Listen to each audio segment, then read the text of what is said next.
Hi, welcome to our talk about getting compensation in the Vaccine Injury Compensation Program for a rare vaccine reaction known as Guillain-Barré Syndrome, or GBS.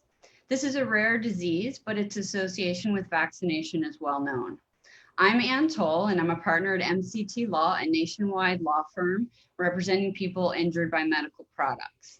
I have been representing people injured by vaccinations for 17 years, day in and day out. I have three of my partners here with me today, and so I'll let them introduce themselves. Hi, my name is Danielle Strait. I'm an attorney in Malio Christopher & Toale's Seattle, Washington office. I've been representing people with vaccine-related injuries for about 8 years now. And for the 3 years prior to that, I worked as a law clerk at the U.S. Court of Federal Claims, which is the court that hears these cases. I'm very passionate about the work that we do, and I'm really glad to be with you all today, teaching you about the program and about GBS. Good evening, everybody. My name is Diana Stadelnikas. I work in the vaccine team. I've been on the vaccine team about 10 years. I work in the Florida office. I come to the practice of law with a background as a pediatric critical care nurse. And like my partners, I'm also very passionate about the work that we do and the program that we're working in. Hi, everyone. My name is Isaiah Kalinowski. Like Danielle, I worked at the court that hears these cases for about 4 years. And since 2010, I've been in their Washington, D.C. office, which is about 2 blocks away from that court, representing vaccine petitioners every day since then. Thanks, Isaiah. So today we're talking about a specific condition, Guillain-Barré Syndrome, like I mentioned before, and how we can help you get compensation for GBS. But take a look at our website, mctlaw.com, where we have a list of all kinds of other conditions that can be caused potentially by vaccination. And that way you can find out what other conditions we might be able to help you with. But GBS basically is an autoimmune disorder. And what that means is your body's immune system gets confused and starts attacking itself. And so this will look like your feet and your hands, your legs and your arms are slowly becoming paralyzed, and even your lungs potentially, and you might stop breathing. So depending on how severe that is, usually you'll end up in the emergency room. And if you get care right away, and a proper diagnosis, then you can hopefully have a pretty good outcome from your GBS. But other people don't have such a good outcome, and they actually end up in a wheelchair for the rest of their life. So there's some variation with that. Danielle, what are some vaccines that can be associated with GBS? That's a great question, Anne. So the vaccine injury program itself looks at many different vaccines and vaccine-related injuries, as you said. Some of those vaccines are going to be influenza or your annual flu shot, the Hib shot, hepatitis A, B, MMR, tetanus shots, which are also called Tdap or DTaP, meningococcal polio, and HPV. But the vaccines that we see most commonly associated with Guillain-Barré and where we represent the most clients are going to be your influenza vaccine, the tetanus or Tdap vaccine, and also your hepatitis B vaccine. I think one of the things that is confusing, because this isn't a well-known disease until you get it, is that relationship. A lot of my clients end up with their primary care doctor or with urgent care. And while the doctors are taking a history, it comes to light that they've had a vaccine shortly before onset of those neurological symptoms.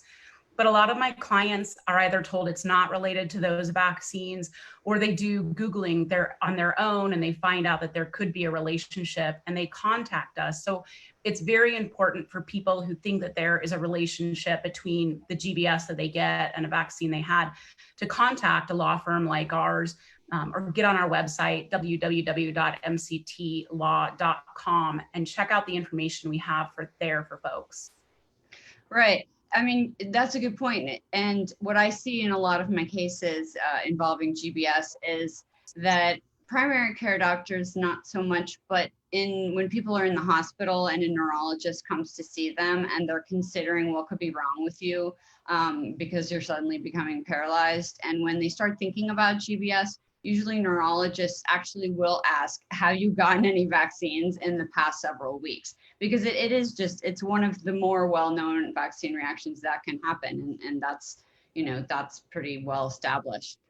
And So I'm sorry. I just wanted one thing to point out too is that it's not a disease that's limited just to adults either. GBS is a disease that also impacts infants and children as well. That's right. We had a really significant GBS case in the firm that actually went to trial that involved a baby. And the defense was GBS doesn't happen in babies. But we won that case and got that kid a very sizable award, actually.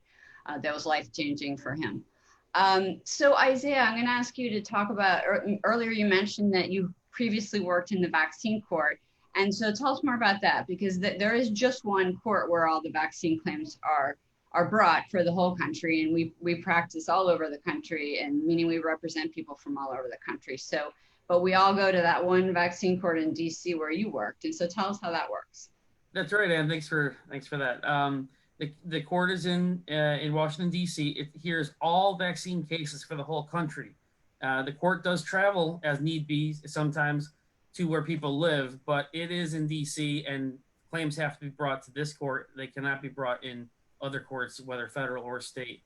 It administers a no-fault compensation program in which we're pursuing compensation out of a federal fund that's funded by vaccines. So it's no fault. We're not suing anyone's doctors. We're not suing pharmacies. So you don't need to worry about that. And in addition, we don't require anything from you up front. Some paperwork, some information, but you do not need to pay anything up front to us. And at the end of the case, when you're compensated, we do not take anything from your amount of compensation. Our fees are paid after the fact by the court as part of this compensation program. But the important thing that I want to reiterate, Anne, is that you must act quickly, because the one aspect of this being a federal program is there is a very hard deadline to file claims. So if a person thinks they've experienced a vaccine-related adverse reaction, they need to contact us or someone like us very soon thereafter. That's right, Isaiah. Diana, I want to ask you about what's it like representing people with GBS? I mean, firstly, what kinds of ways are people's life impacted by having GBS? Thanks, Anne. I could probably talk for hours on that, but I'll try to be quick. I think, our goal is to try to get folks who are severe. Some folks are not injured. They recover from GBS fairly quickly. Some folks, I have one client, gentleman who's in his mid-40s, was a breadwinner of the family, who was paralyzed from GBS and ended up in a wheelchair, unable to work again. Through the program, we were able to get him recover the wage replacement, as we talked about before.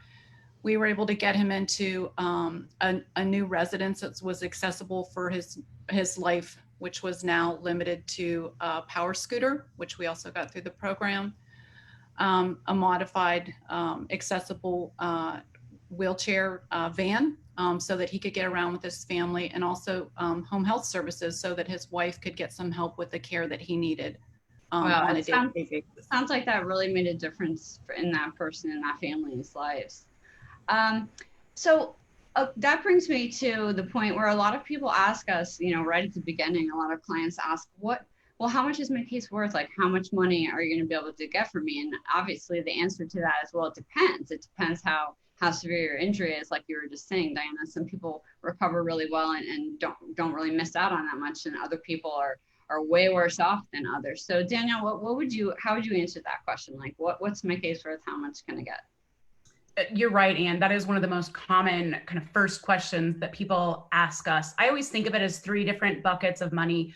One for lost wages because of the vaccine injury, one for out-of-pocket medical expenses, both past and future, and then another sum for pain and suffering, which is capped, which we'll talk about. But I have a client in the Midwest. He was an insurance agent, kind of a middle of the road case, but he had a lot of residual damages because of the GBS, a lot of fatigue and a lot of neuropathic symptoms. The numbness and tingling, wasn't able to get around quite as much. So he did go out of work, but he was able to return part-time. He had great insurance, so no out-of-pocket medical expenses. So that bucket was really empty for him. But as far as lost wages, he was able to get his past lost wages and also a sum for future lost wages, which allowed him to remain part-time because of the GBS symptoms he was left with. And then with the amount for pain and suffering, it was about a $350,000 case. So a good sum of money to get him to a point where, you know, he still has those symptoms, but he's able to provide for his family and still kind of go on living a happy and fulfilling life. And it was really meaningful. Right, right. Isaiah, what about a case where someone is, you know, essentially a quadriplegic and they really don't recover at all? I mean, they have insurance, so that's paying for some things, but how can the program help with, you know, home care and future medicals, like for people like that? Well, I'm definitely asked that, and the act specifically provides for therapies, and that includes vocational and occupational therapies, as well as home modifications as necessary. And some of those therapies, you know, it's sort of it can be very tailored to the person. Therapies and water therapies, and Diana has had a lot of experience with that. And you know, it really depends on the case, and we really explore every month when we're representing someone to see what's going to help them the best. Isaiah, Right. I'm sorry, and I think you brought up a good point, Isaiah, that the one key about the program and the experience that we've all brought to the program is that these awards and what you can get for the clients to make them, bring them back to their new normal in dealing with Guillain-Barré, is that it's so individualized, and we work with the clients closely to find out what is it that they specifically need to make their new life as normal as possible when dealing with a Guillain-Barré. It's very individual, Right. and very specific. Right. I mean, because some people are so debilitated by this that they need lifetime care and Right. potentially even near round the clock care. And that, which is great because that way it takes the burden off the spouse and other family members of having to care for them. And you can have someone like that come into your home and help with bathing and dressing and just everything, all the regular life activities that they're having, you know, a hard time with. So, One thing about um, that, though, is we don't want to discourage people who don't have a cataclysmic outcome like that, because we can help people who have moderate outcomes as well. It's worth it. Some people kind of ask me, is it even worth it to file a petition? If I have to pay something, it's going to be a lot of work. You're going to take a cut. Why is it even worth it? But because, as I said a minute ago, we aren't taking anything out of this. It is worth it. I just settled a case the other day of someone that was less than $100,000 total compensation because they weren't put on their back. They were. It was a different kind of GBS that affected their face and their eyes more. They had to wear glasses. They had, you know, it was a different type of case, and it was a different kind of outcome. But it was still worth it for him to pursue the outcome that we achieved for him. right. I mean, because it's a significant injury, you know, for everyone, even if they have a good outcome. So I agree with you. I think people, even with milder cases, should still contact us and we can get them something. And I mean, everyone can use that extra money right now, I think. So, okay, so, questions are coming in. So let's see. So Danielle, the first question is, can I hire my own lawyer who I know? I know a personal injury lawyer, and he does injury law. That's a question that I think our firm, because of the amount of vaccine injury compensation program experience we have, we hear a lot. And often it's in a situation where they have hired a local attorney, someone they know. And when that attorney gets into the program and realizes it's a very nuanced program, they realize they might be in over their head. I think we would always recommend to find an attorney who's very well versed in the vaccine injury program. Not only are the injuries themselves, they can be very complex, but the program, it's not your typical civil litigation, going to the courthouse in the county kind of work. So it really pays off to have somebody that's experienced, and I would always jump on our website, mctlaw.com, and you can check out all of the experience that our attorneys have in the vaccine injury compensation program. Right. That's a good point. We all of our information is on the website, and people should look at that and definitely look for an attorney like all of us, or someone like us. But we are only doing vaccine cases. We're not doing medical malpractice. We're not doing car crashes. We're not doing anything else. We literally just specialize in these cases. And so you probably want to have the advantage of a specialist for your case. Another question is, I just found out about this program, but my reaction was over 5 years ago. Diana. Unfortunately, that time is the time to bring that claim has passed. I would urge someone, if you do think that you've had a vaccine injury, or you know someone who might be suffering from a vaccine injury, to please contact our firm or another vaccine injured firm and talk to them about your case. There's a very limited time frame, and there's very little ways around that set time frame to bring your case. Act quickly. That's right. It's sad getting calls from people who just didn't know about the vaccine program. It's not very well publicized, and like I said earlier, not a lot of doctors or lawyers are aware of it. So that is unfortunate. Let's see. Here's another question. Isaiah, you touched on this, but you touched on this a little earlier. But the question is, what are you guys going to ask me for when I call you on the phone? Like, what do you need from me? That's a great question, and thanks for asking that. Whoever asked that. We need a lot of information that pertains to the things we were just talking about. What are your lost earnings? And the documentation to substantiate that. But just to start, though, like to initiate a claim. Sure. And well, just for a bit of background, I think we didn't mention this a minute ago, but we will need to collect all their medical records, so we're going to need their medical history. But this program, the proceedings are private, meaning this is not a public proceeding. Someone can't go to the courthouse and get your file. Everything in these cases is sealed. The only thing that will be public information is the court's decision at the end. And so that is something there. But everything else, your records, everything you provide to us, we only provide to the court what's necessary. And the court keeps that sealed as well. So it is a very private, but there is specific information we ask for that has to do with financial, the medical, that sort of background information we need to help the person. But initially, we really just need to see a vaccine record and some records that show what diagnosis you have, just to get an idea if it's something we can even help you with at all. But Danielle, I got another question that just came in for you, and it's, how long is my case going to take, whether it's a settlement or to go to trial or just get some money? That's a great question. It's another one of the questions we're asked right off the bat with clients. I would say, with uncomplicated cases right now, from the time that we file them until the time that they actually have compensation in hand, it can be anywhere from 2 to 2.5 years, sometimes even 3 years. But a lot of our clients, because we have so much experience, because we take such complex cases, there's a lot more process involved. We do have to go to trial. We have to get experts involved. Cases like that are more complex can take anywhere from 3, 5, sometimes even 10 years. So with any government program, it is not a fast process, but we're here to help people through it and try to make it as painless as possible. Right. Thanks for that. Well, that's almost all the time we have for today. I want to thank everybody for listening in and learning some more about Guillain-Barré, about the vaccine compensation program, and about MCT law. I just want to remind you to go visit our website, mctlaw.com. The question about how much money is my case worth.